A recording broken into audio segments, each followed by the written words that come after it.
Police ఎలా ఉండకూడదు చెబుతాడు బ్రహ్మానందం. అంత వివరణ ఎందుకు, సింపుల్గా నీలా ఉండకూడదని చెప్పు అంటాడు ఆయన బావ నాజర్. మొన్న మధ్యన జూనియర్ ఎన్టీఆర్ నటించిన బాద్షా చిత్రంలో హాస్య దృశ్యం ఇది. అయితే రాజమండ్రి నుంచి వచ్చి పార్టీ శ్రేణులతో జగన్ ఇవే మాటలు చెప్పుకొచ్చారు. చంద్రబాబు ప్రభుత్వంపై విపరీతమైన వ్యతిరేకత ఉందని, నాలా పరిపాలిస్తే చంద్రబాబు ప్రభుత్వంపై వ్యతిరేకత వచ్చి ఉండేది కాదంటూ జగన్ కామెంట్స్ చేశారు.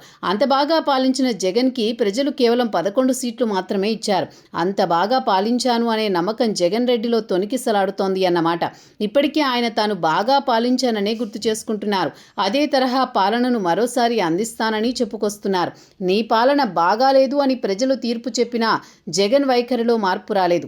జగన్ వారాంతపు సమావేశాల కోసం తాడేపల్లి వస్తున్నారు. 3 రోజుల పాటు హడావుడి చేస్తారు. అయితే నిన్న రాజమండ్రి రూరల్ నియోజకవర్గ పార్టీ శ్రేణులు తాడేపల్లి వచ్చారు. ఈ క్రమంలో జగన్ పొలిటికల్ జోకులతో గొప్ప మైలేజీ ఇచ్చారు. అసెంబ్లీకి రాకుండా ఇంట్లోనే కూర్చుని రాజకీయాలు చేస్తోన్న జగన్ ఈసారి భవిష్యత్తు వ్యూహాల కంటే తన పాలనా గొప్పతనంపై సెటైరికల్ లెవెల్లో ఇచ్చిన బిల్డప్లే పార్టీ శ్రేణులకు వినోదాన్ని పంచాయి. కూటమి ప్రభుత్వంపై ప్రజల్లో అప్పుడే ఓ రేంజ్లో వ్యతిరేకత పెరిగిపోయిందంటూ 2 చేతులతో గాల్లో ఎత్తి కొలిచి చూపించేసరికి అక్కడున్న నాయకులు కార్యకర్తలు ఒక్కసారిగా ఆశ్చర్యపోయారు. జగన్ అప్పుడే ఓ కామెంట్ చేశారు. నాలాగా పరిపాలిస్తే అసలు ప్రభుత్వంపై వ్యతిరేకత వచ్చుండేదే కాదు అంటూ చాలా సీరియస్గా డైలాగ్ చెప్పారు.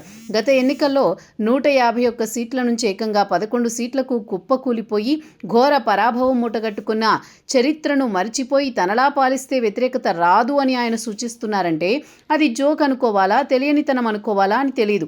జగన్ ఇలా మాట్లాడేసరికి ఒక్కసారిగా గొల్లుమన్నారు అక్కడున్నవారు. అయితే అది జగన్ నుంచి వచ్చిన డైలాగ్ ప్రభావమా, లేకుంటే ఆయన అభిప్రాయంతో తాము ఏకీభవిస్తున్నట్టా అన్నది మాత్రం తెలియడం లేదు.